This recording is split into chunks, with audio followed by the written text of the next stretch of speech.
नमस्कार दोस्तों, स्वागत है आप सभी का आपके अपने YouTube चैनल कारवा ज़िंदगी का पर। और मैं हूं आपकी दोस्त मोहिता। दोस्तों, अक्सर हमारी रोज़ की ज़िंदगी में जब हमें कोई तकलीफ़ होती है, कोई परेशानी होती है या कोई भी बात होती है, तो हम हमेशा यही कहते हैं कि हाय क्या हो गया।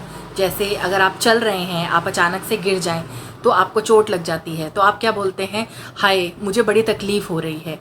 अगर कोई अपने दुखों से परेशान है, अगर किसी को कोई बीमारी है, कोई परेशानी है, तो लोग हर समय हाय हाय करते रहते हैं, है ना। वो हमेशा ये बोलते हैं, हाय हमें बड़ी परेशानी है, हाय हमें बड़ी तकलीफ़ है, हमें बड़ा दुख है। किसी के साथ कुछ गलत हो जाता है तो वो भी यही कहता है कि हाय ये मेरे साथ क्या हो गया। तो हम हमेशा इस हाय को अपने साथ लगा के रखते हैं। हाय को एक नेगेटिव एक वर्ड की तरह देखा जाता है, एक नकारात्मक शब्द की तरह देखा जाता है। तो अगर हम चाहते हैं कि हमारे जीवन में सब कुछ अच्छा अच्छा हो, तो हमें क्या करना चाहिए। हमें अपने जीवन में कुछ सकारात्मक शब्द होते हैं जिन्हें कि शामिल करना चाहिए। और आप सभी जानते हैं कि इस दुनिया में सबसे ज़्यादा सकारात्मक जो है वो क्या है, वो है उस परमात्मा का नाम। जी हाँ, आपने अगर मेरी वीडियोस पहले देखी हों तो आपने उसमें नोटिस किया होगा कि मैं हर बारी कई वीडियोस में यही कहती हूँ कि हमें निरंतर भगवान के नाम का जाप करना चाहिए, भगवान पे भरोसा रखना चाहिए, उनकी पूजा करनी चाहिए, है ना। यही सब मैंने अपनी वीडियोस में आपको बताया है। तो इसका क्या मकसद होता है, क्या उद्देश्य होता है इस चीज़ का।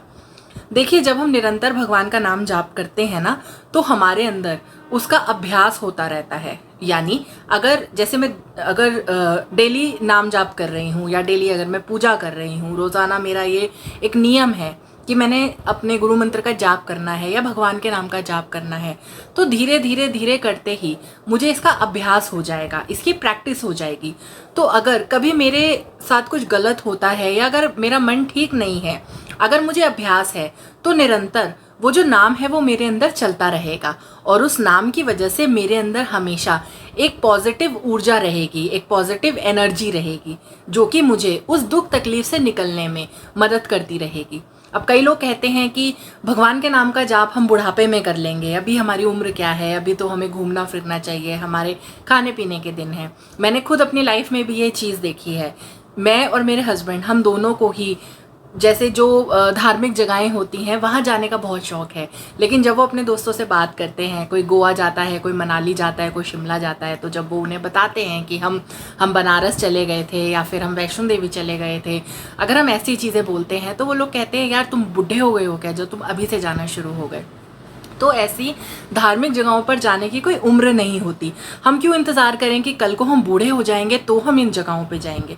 कल किसने देखा है, यहाँ पल का भरोसा नहीं है, तो हम कल का भरोसा कैसे कर सकते हैं।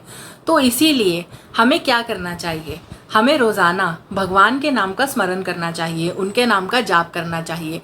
क्योंकि अगर आज से ही हम इसका अभ्यास शुरू कर देते हैं, तो अगर हमें चोट लग जाती है, हम गिर जाते हैं या हमें छींक आ जाती है, हमारे साथ कुछ कुछ गलत हो जाता है हमारी ज़िंदगी में, कोई हमारा अपना हमें छोड़ के चला जाता है, तो बजाय हाय करने के या कल्पने के या उस चीज़ को कोसने के हम क्या कर सकते हैं, हम भगवान के नाम का जाप कर सकते हैं।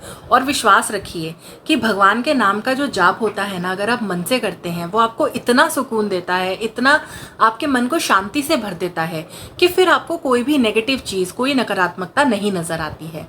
मैंने खुद अपने साथ ये चीज़ कई बार करके देखी है और मैं जानती हूँ, मुझे इस बात का पूरा भरोसा है कि अगर आप भी ये काम करते हैं तो निश्चय ही जो भी आपकी तकलीफ़ें हैं, परेशानियां हैं या आपके जीवन में कोई नकारात्मकता है, वो ज़रूर दूर होगी।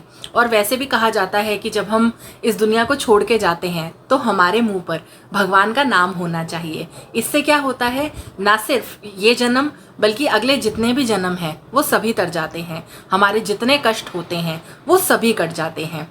तो आगे जिस भी जोनी में हम जाते हैं या जो भी जन्म हमारा होता है, हमें नहीं पता, वहाँ हमें इन कष्टों का, दुखों का सामना ना करना पड़े, कम से कम करना पड़े।